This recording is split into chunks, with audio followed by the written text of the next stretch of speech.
they had this beautiful tub. This room had this beautiful freaking tub. And one of the things from the spa is they would come into your room and make a like milk bath with candles and rose petals and milk in the water and like beautiful. And you could get that. You could also get a cheese board, and it was like $10. Being with the elephants was such an incredible experience. We got to literally walk with them, but they went into the river and played in the river, and like one got on the other's back and they were like making the elephant noises and having fun. Like it literally looked like babies playing and like splashing in water. It was so cute. That was literally my favorite part. And they were like making the elephant noises and having fun. Like it literally looked like babies playing and like splashing in water. It was so cute. That was literally my favorite part. I'm your host, Sarah Baus, and welcome to Attainable Podcast.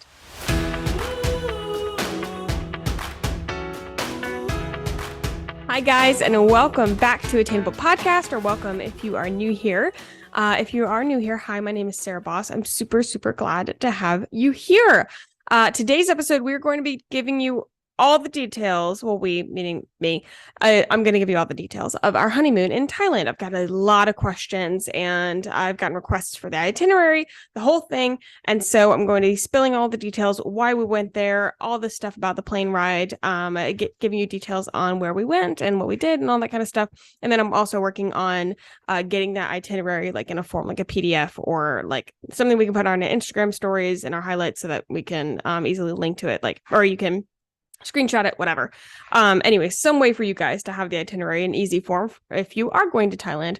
But I do recommend a travel agent. However, we will talk about that in a second.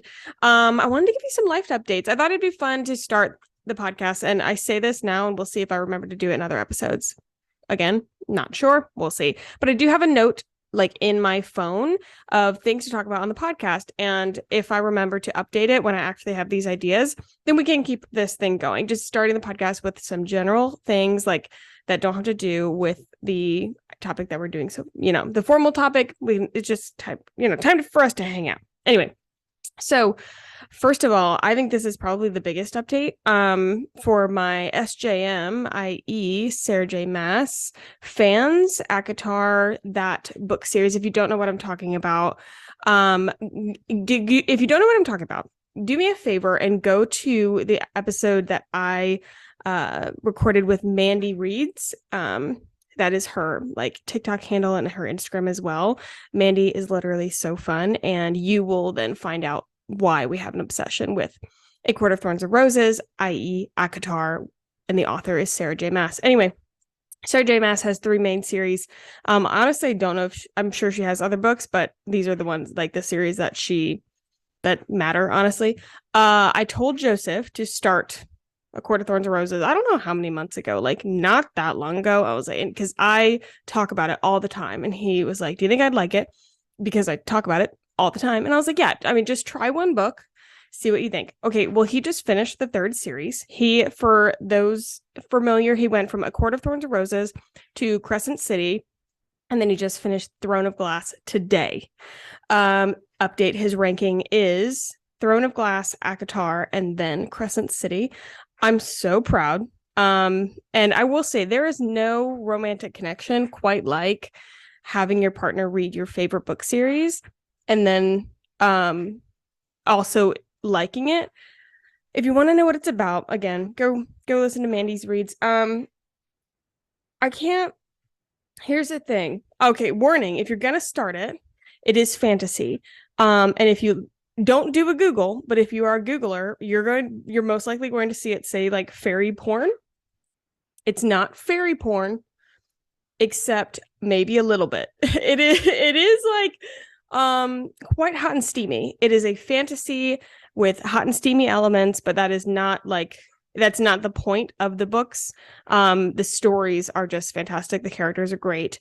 And if you do start it, you will become addicted. And if you join the SJM universe, please DM me and let me know that you have come into our world, and I will welcome you with open arms. Anyway, next one. I wanted to give a small update with the Midnight's album. First of all, do I like it? Yes, I do. I think it's very soft. But I do like it. And I think we kind of knew that it was going to be soft, or at least I heard like rumors that it was like folklore-esque. I'm not a Swiftie. I'm purely listen to it from a pop culture perspective and liking to know what's going on. However, I do like it. No, I don't know my favorite song yet. But I am encouraging Joseph to listen to it because I want to know his favorite song, and if he likes it, we both have we have literally almost the same music taste. So last things, I have 3 things that I've introduced in my life that I'm kind of on this making my life easier kick, or I with purchases that are unnecessary. And by unnecessary, I mean like literally anything that isn't key to my survival. I am so stubborn about buying it. I don't buy things. And so I've been trying to, while staying like monetarily conscious, I've been trying to just be better about that, because it's something that I'll think about for like a long time. And I'm talking like, one of these is a file organizer. We need something to organize our paperwork so bad, especially now that we're married and we're merging like accounts and things. Like we need somewhere to put key bills and taxes and like that kind of stuff. Like we need a file organizer. But to me, that does not, not having a file organizer does not help, prevent me from eating, breathing, or sleeping. So, and then it's not necessary. And so I've been thinking about this for months and I still haven't gotten it, but I got it. And I'm thinking about even upgrading the one I already have, because I got an email from this company that does like a fireproof, like waterproof, intense file organizer. It's kind of like the thing that you'd put next to your lockbox, I think, or something. I don't know. But anyway, very excited. I'm going to be able to organize all the files. I think that's very exciting. I'm going to have tabs and we're going to be able to find things rather than not being able to find things, which is a novel idea. Next, I got a Pura diffuser. And if you haven't gotten Instagram's ads about Pura yet, well, congratulations, because you're listening to this, you're probably going to get an ad. It is a smart diffuser, meaning like, they have different scents. Here's what's interesting about Pura is like, their scents are from different brands. So like the Anthropologie brand, like Capri Blue or whatever, and their volcano scent, that is like the essential or quintessential, I say, like Anthropologie smell. That's one of their scents. And they have a bunch of like Nest is like a huge fragrance brand as far as like home fragrance and candles. They have Nest fragrances. They've got some Disney ones.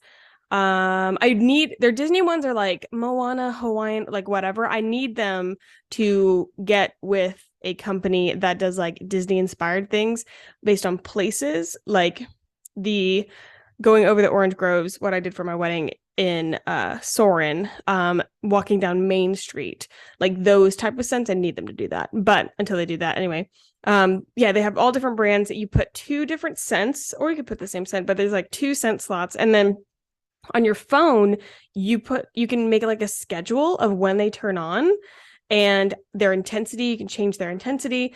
We've got a 2-story home, and we put one in our entryway where it's like right by the stairs.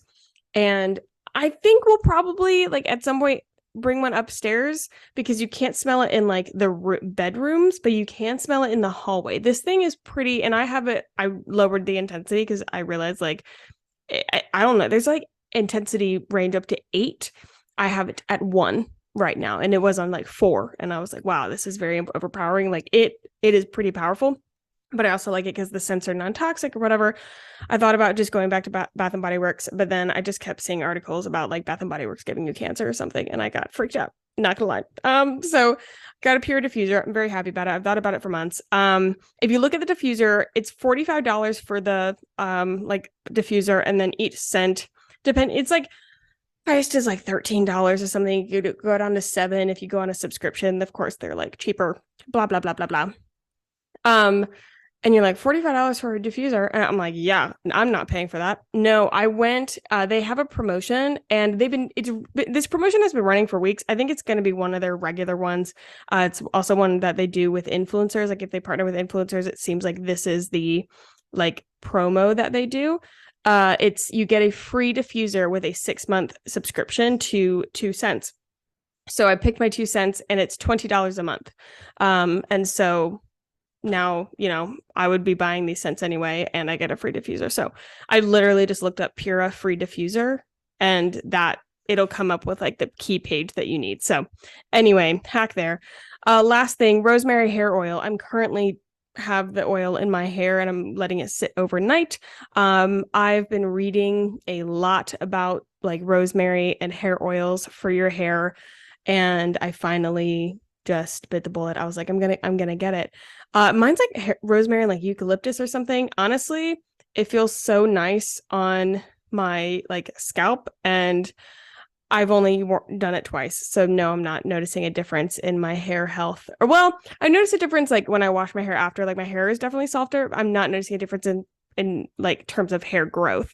If you're not aware of like the rosemary hair oil thing, there's people have had great results by using it for, of course, prolonged period of time with hair growth and any bald spots and all that kind of stuff. I don't have bald spots. In fact, my hair is quite thick, but I feel like it's a good thing to use. And scalp health is a thing that's like very trendy right now. I'm seeing a lot about scalp health. And so I do apple cider vinegar washes. I actually just got a shampoo, so I didn't have to do the vinegar itself. Ways like deep cleansing shampoo has apple cider vinegar in it. So I just got that. I'll do that every once in a while because I use dry shampoo quite a lot. And so now this is just an addition to like using hair oils. I also have to be careful with hair oils because my hair, I have virgin hair. It's never been dyed, meaning it is really, really fine and very soft and doesn't like hold things very well. And so oils usually are very weighty, but the rosemary and the eucalyptus oil, it's been fine. I haven't had a problem. Okay. Anyway, there's my updates. Now let's actually get into the meat of the episode, what you guys came here for, the title, the whole shebang, what everybody's been asking about. Let's talk about Thailand.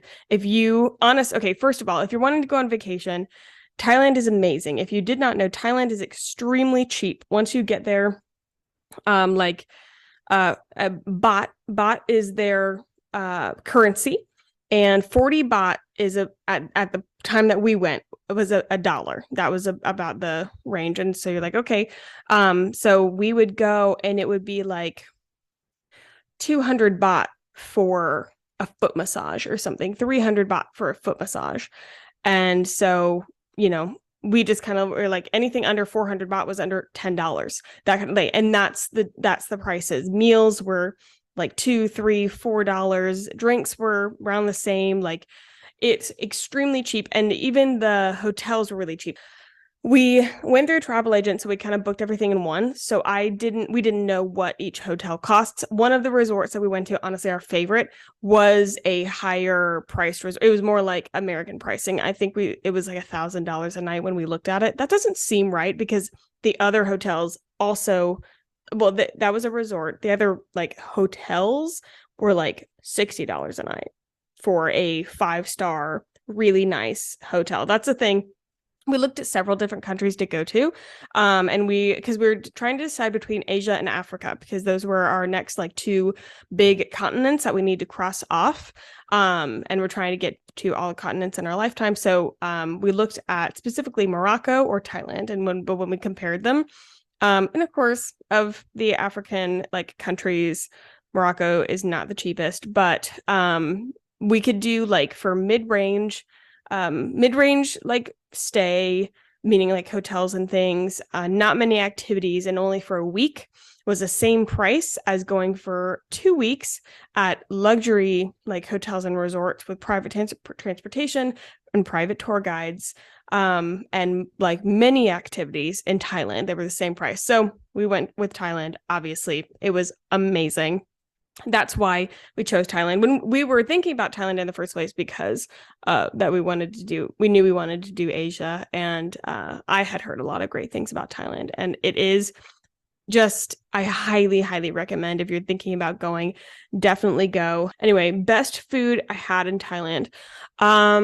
We did a food tour in Bangkok, and where we went on a tuk-tuk, and it took us to like different restaurants, and honestly it was awesome. This particular tour, like we talked to the tour guide and he was like, yeah, I feel like they need to like make this tour a couple like days, or you go to like one restaurant for lunch, one restaurant for dinner, and then another restaurant for lunch the next day or something like that, because we ended up going to 3. By the time you get to the third restaurant, like even the second restaurant, you're bursting. We felt so bad because the third restaurant had great food, and I could take like one bite of each thing because we were so full.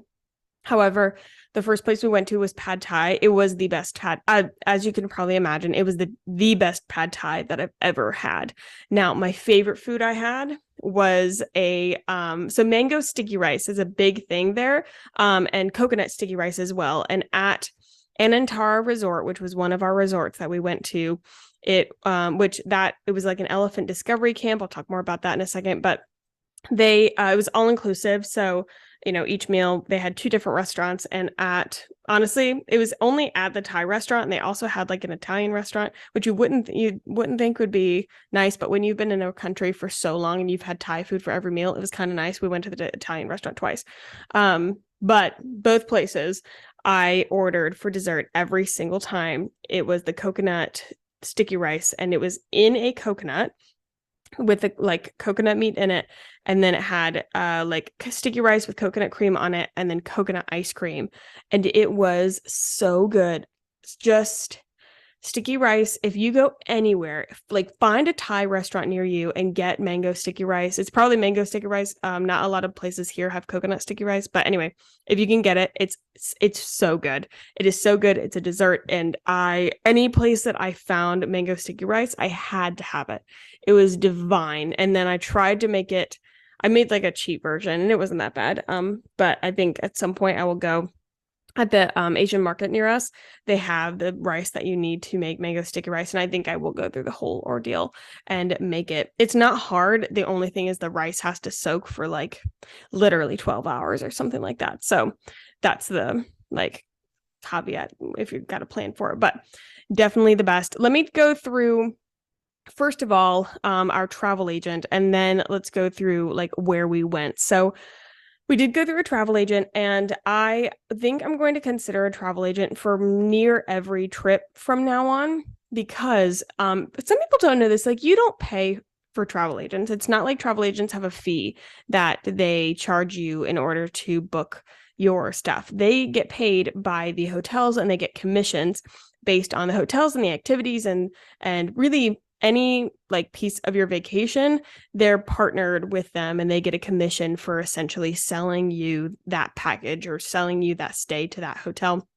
The great thing about travel agents is because they have these partnerships, they usually are also discounted. So you're getting a better price. Plus, like we didn't have to manage there were some internal Asia flights that we had to book ourselves, but she would just email us the exact information and be like, here's the flight, here's the link, all you have to do is book. And so we did that for like 2 flights. Everything else though was through their agency, and so we could pay, like they had the lump sum amount and we could pay our payments or whatever. And then we're not having to deal with reservations here and reservations there, and the flights, like they handled everything. They booked us tour guides, they booked the excursions. We had an app that we could use offline, and that had everything on it. And then they had arranged, when we need to get from one place to another, we had a car. Like it's so convenient. Even if like you are doing, weekend trip, it may not be worth it if it's a like spur of the moment thing. But if you are doing like I'd even do it for like a 4-day trip in the United States, because you get such good deals and you end up doing so much more than you would, because there's so much less guessing. So if you've never used a travel agent, I highly suggest it. Like if you're part of AAA, they have travel agents that are awesome. And then there's also like local ones that you can use. Phone a friend, post on Facebook, who's your like favorite travel agent. There's a ton of them. They usually specialize in something. And I will say our travel agent did not like really specialize in international. So she kind of partnered with like it's called like Go Away Travel or something, and like a friend of hers to help book everything. Doing it again, like I really liked her, but I probably would pay attention to what the travel agent specialized in, whether it's cruise or international or like resorts, like, they usually have like something. So find a travel agent that specializes in where you want to go, or somebody who's just really well-rounded. If you have AAA, they're really good at that because they kind of can do everything. Anyway, so a general overlook of our itinerary. We flew into Bangkok and we went we had like a couple days there, went in the city. That's where we did the tuk-tuk food tour. Was where we had a certain massage experience, which if you watch my TikTok, you know what I'm talking about. And that sounds very ominous. Go watch the TikTok. It was just first massage in Thailand was not the vibe for me. Joseph had a great time because his masseuse was better, but don't worry, we got plenty of massages because they were very, very, very cheap over there. And then from Bangkok, we went to Chiang Rai, which am I a liar? Did we go to Chiang Mai or did we go to Chiang Rai? So we went from Bangkok to Chiang Rai, which we didn't spend a lot of time in like central Chiang Rai. Chiang Rai is where the Anantar Resort was. The Anantar Resort was the best part. It's actually in a place called the Golden Triangle because it's where Laos, Myanmar, not Malaysia, Myanmar, thinking of an M, and Thailand meet. And so it is stunning. And this resort, oh my God, this resort was so beautiful. And the staff was so kind. The food was so good. They had a beautiful pool. And the best part is it is an elephant sanctuary. So on the property, they've got elephants. Like you can go down to where the elephants roam, and they don't even have fences. And they rescue elephants from the like different circuses or like entertainment things that are not ethical, and they purchase them and rescue them, and they bring them to the sanctuary where they can just live and be happy and be cute. And they have like for each night that you're there, you get one activity. And so they have what do they have? They have walking with giants, which was what we did. You could get to walk with the elephants. They had a feeding the elephants. They had a boat ride. And then they also had something else. I can't remember, but they had different excursions that you can do. But walking, like, so we went, the time we were able to go walk with the elephants, we get on this basically like jungle jeep, and they take you down to where the elephants are. And each elephant has what's called a mahout or a mahout. It depends on like each person kind of said it differently. I'm not really sure. But it's kind of like their caregiver. And these guys are with these elephants all day long. And they're only not with them when they need to go like eat or take a nap. It was kind of weird because we were like, when do they go home? They're like, oh, when they get tired, or sometimes, they need a break. And I'm like, where do they live? I don't understand. They're like, we're with them literally all the time. And I asked, I was like, so when you guys get a new elephant, each time you get a new elephant, you have to hire a new mahout? And they said, no, each elephant comes with the mahout, which I was like, that's extremely confusing. But I guess the elephant is owned by the mahout, and I don't know how that works. But anyway, being with the elephants was such an incredible experience. We got to literally walk with them, and that you'd just be next to an elephant and they're walking, and they're so cute, and they are so like sweet. And for a little bit they went into the river and played in the river, and like one got on the other's back, and they were like making the elephant noises and having fun. Like it literally looked like babies playing and like splashing in water. It was so cute. That was literally my favorite part. Like Anantar Resort, the food, the resort was so beautiful. We did oh my gosh, so they had like a menu of like different spa services, and one of them was they had this beautiful tub. This room had this beautiful freaking tub, and one of the things from the spa is they would come into your room and make a like milk bath with candles and rose petals and milk in the water, and like beautiful. And you could get that. You could also get a cheese board, and it was like $10. And so I for sure did that and had a very luxurious bath. It was gorgeous. And their pool was stunning. It had that thing, what's it called? There's like, where it's like no edge and the water just kind of falls over the other side. What is that called? I can't remember. Anyway, that kind of pool. It was gorgeous. Just stunning. Amazing. We went on a ride it was motorcycles, but then we were each in the sidecar. So it was two guys on motorcycles, and then I was in one sidecar, just was in the other. And we went on like a tour of the village, and we went to rice fields and pineapple fields. And it was just That was my favorite part, 100%. And if you're looking into Thailand and if you're wanting a very like luxury, like fun, really cool experience, and you're wanting to do the elephants, but in an ethical manner, because it is hard to find that in Thailand, Anantara Resort is the way to go. I'm hoping that I was wrong about the per night, because $1,000 per night is very steep. However, see if you can get through a travel agent or go during like a season when it is cheaper. Of course, it was our honeymoon, so we splurged. We had a lot more room there. But anyway, from Chiang Rai, or the Golden Triangle, we went to Chiang Mai. We spent a couple days in Chiang Mai. Chiang Mai is like backpacker central. It's like a small city. Well, not small, but it's very much. It's not like Bangkok where there's like skyscrapers everywhere. But it's really cute and people are very friendly. There are a ton of backpackers though. And then we noticed like the street we were on, I think is like must be a street for like hostels and hotels and everything, because like there were a lot of backpackers and a lot of tourists. But that's also where we were able to go to a place called Jay's Custom Tailoring. And if you happen to be in Chiang Mai, go to Jay's, and they do. Thailand is known for like getting like custom suits and custom dresses and things for very, very cheap, and really good fabrics. Like they have the like beautiful silks and cashmeres, and you can get them for much, much cheaper. And so we went, and Joseph was really considering like a custom suit, but we were only there we were in Chiang Mai for 2 days. So we get there the first day, we go on a walk, and this guy just ends up hearing, like, I don't know, he heard us talking, and then we started chatting. He was really nice, and he was like, oh, like, what are you doing while you're here? And we're like, oh, what? We don't know. And he said, oh, like, are you getting a suit made? If it's a very like common thing to do. And we're like, oh yeah, we wanted to, but we don't think we're gonna have time. And he said, oh my gosh, no, you should go to Jay's. Go to Jay's. He can do it fast. He'll have it to you by tomorrow. We're like, really? He's like, yeah. And we're like, okay, we will. He's like, no, you should go right now. Go right now and go to Jay's, and because he's having a sale or something like that. And we're like, okay. So he helped us flag down a tuk-tuk, and thankfully, because he was able to flag down the tuk-tuk, we've got a better price.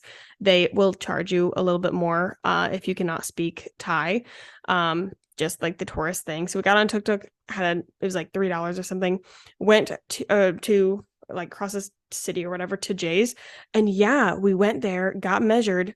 And Joseph was going to get a suit. And I was like, I feel left out. So I got a custom cashmere coat, and he had them done. We picked them up. Well, actually, they dropped them off at the resort, or the hotel, at like 9 p.m. the next night. Little over 24 hours later, Joseph got a beautiful custom suit. He got pants, the jacket. We got 2 shirts for him. Beautiful. I think these might be my favorite shirts that he has, like beautifully made dress shirts. And then I got a custom cashmere like camel coat, like camel like color coat. And all of that was $600. Unheard of in 24 hours. Like ridiculous. That was great. That was like our big purchase. So that was super fun. And then from Chiang Mai, we went to Koh Lanta. Koh Lanta is one of their islands. That's the part that I would skip. Like when I build this itinerary, I will put a caveat, like I would not go back to Koh Lanta. It's a beautiful island, but I think they must have been hit pretty hard by COVID, because there isn't really much there. And as well, the resort that we were at, I think specifically got hit by COVID. There was like nobody staying there, which it was off season. So like, that's okay. But they had a ton of staff, but you would not have known it. They were not rude, but you could tell like people didn't know what they were doing. And it was going from like Anantara, which was a like 12-star resort, immaculate service. Like it's just, and really every place we went, we had incredible service, to then ending at a resort that really didn't have anything to do, and the food was not that great, and the service was also meh. And by that, I mean, like, we were at the pool bar, and we were actually with another couple, and they were like, good luck getting a drink. Like nobody was manning the bar, but you could see the bar from the restaurant. And so like the workers could see that we were there, but like nobody was coming. And then you would have to flag somebody down, And then when you did, like they were trying to order beers and each person like had to find the beer because they did not know where in the pool bar the beer was. And so the couple was trying to like point them to the fridge because at this point they knew where it was. And like somebody like looked in the dishwasher. Like it was, I think they were like new hires after what I'm assuming they probably like opened up again or something. I don't know. So that wasn't, I would go to a different island. And there's so many. It also was not, there's other islands that have like better water and better beaches that are more conducive to swimming. This was not like their beaches were like not swimming beaches. And but what was nice, once we got there, I got a little freaked out because we had no plans. It was supposed to be like a relaxing time at this resort. And we were like, oh, the resort will have activities and it will be a good time there. Like it'll be fine. And that was like our ending trip, relaxing time. No. I was like, oh my God, we have to save this. So we booked a couple activities. We booked ATVing and a boat tour. And the boat tour was of a couple of the islands that were a little bit away from our island. And that was where we saw like crystal blue water and we got to go snorkeling. And that was gorgeous. That was kind of the picturesque island area that we were expecting. So in the future, I would go to a different island. However, like a lot of people love Phuket, that area. I hear really good things about that. Like if you're wanting like the beach vibe or something. But anyway, that was on the other side of the country. So just keep that in mind. So we went to Koh Lanta. So that was the general itinerary, and we'll have everything in depth on like the PDF, like Instagram story. We'll have all that on our Instagram. But next thing, what experience went above your expectation? Oh, that was definitely Anantara. Like I was excited for the elephants. No, you have no idea what it's like to actually walk next to these giants. And they were so sweet. And the mahouts would be like, oh, you can give them a hug. And so like you could hug their trunk and like we took pictures with them. And when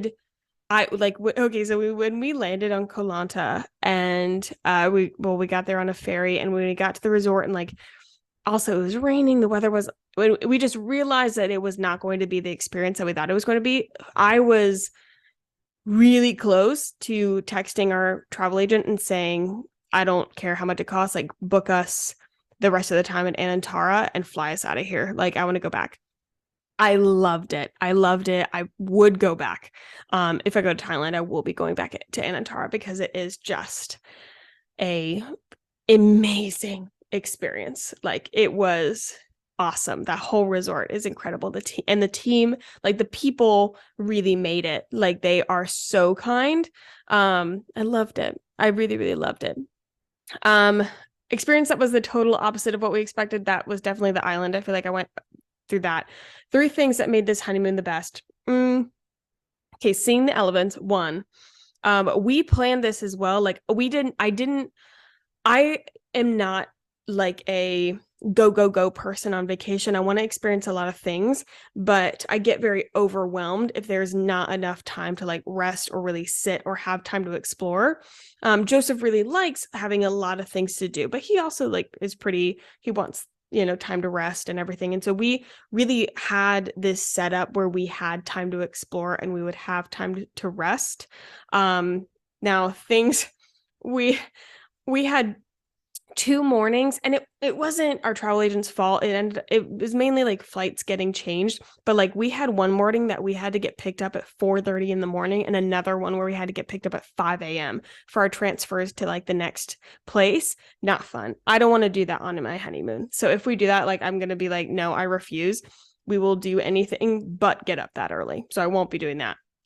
But yeah, so 3 things that made the honeymoon: the elephants, and that whole resort, spacing it out so we had time to explore.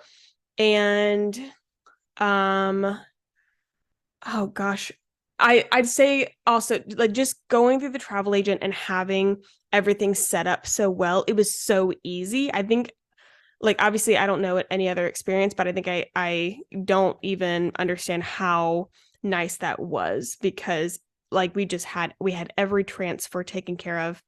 We had our tours taken care of. Just being able, of course, for your wedding, you don't know what's going on. You have no idea what's going on around you. And so I wasn't even thinking of the honeymoon. Like needed to pack, I got on the plane and I really didn't have I knew what we were doing, but I did not have a concept. I hadn't really looked at the itinerary of what we were doing, but knowing that was taken care of, like down to who was picking us up from the airport, what we were eating, like everything that was done. It was taken care of. That was really, really nice. That made it. 3 things that you were not prepared for that you wish you had prepared for. Number 1, 36 hours of air travel. That's not a joke. I will never be flying without compression socks again. My feet got so swollen, so unbelievably swollen, and that's quite painful. I did not prepare for that. And honestly, that's like the only thing that I would say, like I truly wasn't prepared for, was the air. Like I don't mind long flights. They don't really bother me. I can sleep in any condition anywhere. So that's fine. I don't really suffer from jet lag because again, I can sleep any condition anywhere. But how swollen I got, I was not prepared for that. I was also sick for the first half of the honeymoon. That was not fun. If you are getting married or going on a large trip, please take like emergency and do a lot of immunity crap beforehand, because people don't talk about how often people get sick at their own wedding because you are exposed to so many people. And then all of a sudden you go on a giant vacation where you're probably going to be tired and you're also going everywhere and being around a bunch of people. Like, no, immunity shots, immunity gummies, like vitamins, everything. Get it. Just take it. Just do it. Like, absolutely do it. Because it ended up being fine. I had a wonderful time. I wish I had not been feeling so ill at the beginning, but best travel practice / hack that you were glad you did and you encourage others to do the same. Besides the travel agent, I would say packing cubes. Like packing cubes save my, stop, hold on. Packing cubes are awesome, but that's also a lame answer that everybody knows. Here's something that I did not realize, and I did this and I will be doing it forever now. So before like a wedding, you have no concept of what's going on. Like your brain is so fried. And I basically forgot. I mean, I didn't forget we were going on a honeymoon, but I did not, like when you're preparing for vacation, you buy some new clothes, like you go to the store, you get things you need, like it's a thing. Well, because I had another big thing called a wedding that I was preparing for, I did not prepare for the trip. And so the week before the wedding, I was like, oh my God, I have no outfits for the honeymoon. Like I need to do something. And if I had gone out shopping, gone to Amazon, whatever, I would have spent $200, $300 on really like shit clothing. You know what I mean? So I looked into Nuuly. Nuuly is a clothing rental service similar to Rent the Runway, if you're familiar with that, but it's like casual clothing. It's everyday clothing, but from really nice brands. You're talking Free People, Urban Outfitters, a Goldie or Gold, whatever you want to say, like Seventh for All Mankind, jeans, like really nice brands. But it's like your normal everyday clothing. So I was like, okay, let me try that. Okay, best thing I ever did. You get 6 outfits. It's $80 a month. And when you break it down, like it's a deal. And the best part is you don't have to you don't have to send the pieces back. Like it's kind of like a rotating closet. Like so say I wanted to keep like 3 of my 6 items, I would just send the other 3 back and get 3 new ones. But there's not an expiry for when I have to send those other items, like the other 3 back. So you can just continue like with them. So that's amazing. And so like that was the smartest thing I did. It was fantastic. I had beautiful outfits. It was easy to pack because I could go. I literally went city by city and was like, okay, what outfit do I want for this city? And for based on what we're doing, it was so convenient. I would 100% do that again. I still have it. I'm going to continue it. Like I was just thinking, Thanksgiving's coming up and I'm going to Arkansas, which is extremely cold. And I have my new coat, but I also want some other warmer things. And South Carolina, I don't need to be buying warm stuff. We just don't have it. We don't need it. And so I'm going to be getting some more sweaters and like probably another jacket or a coat or something. Like basically have a whole, like 6 items. That's going to carry me that trip. I have to go to New York in the beginning of December. I can't imagine how cold that's going to be. I really don't even understand how cold that's going to be. So I'm able to get stuff for those, especially because there's like, it's for my work holiday party. So I'll be able to get like a dress and whatever I need for that. It's so convenient. That's the best hack that I could give that nobody told me. I just kind of figured out. Get a clothing rental service for vacations. You end up saving so much money. and you get to wear pieces that are like really nice and really cute. And you kind of get to go out of your comfort zone with outfits. Like I was wearing things that I probably wouldn't have thought to buy for myself, but I loved because there wasn't like the commitment there. And it's like sustainable because you're not going through and throwing away a bunch of clothes and cheap stuff that you are going to wear once. So there's the overview. There's the Thailand overview. I feel like I pretty much went through the questions that I've been getting. If you have more, absolutely go comment on our Instagram. Be happy to answer. But yeah, I mean, I hope this gave you the travel bug. Honestly, next year, I'm hoping to have several trips. I already hope to go to Costa Rica in February. Hopefully Joseph and I will have like a Europe trip or something in the summer. I don't know. I want to do a lot of travel. I love traveling. I think it's about time that we have another travel guest on, talk about travel hacks, how to travel cheaper. I think that would be so fun. If you have somebody in mind or something like that, again, Instagram or DM us. Let us know who you want to have on because that is one of my favorite topics and it's also one of yours. Our travel episodes do super well. So regardless, anyways, I love you guys. I hope you guys have a fabulous week. I hope you enjoyed this episode. If you did, please share it on social media. That's huge. Like it is huge for us when you share this on social media and you share the podcast episodes with friends. And that just makes our community bigger and makes the podcast even better. And then if you are feeling so generous, please leave us a 5-star review on Apple Podcast or Spotify. You can do it on Spotify. And on Apple Podcasts, you can write a review as well if you want to tell us how wonderful we are. But anyways, I hope you have a fabulous week and I'll see you guys next time. Bye.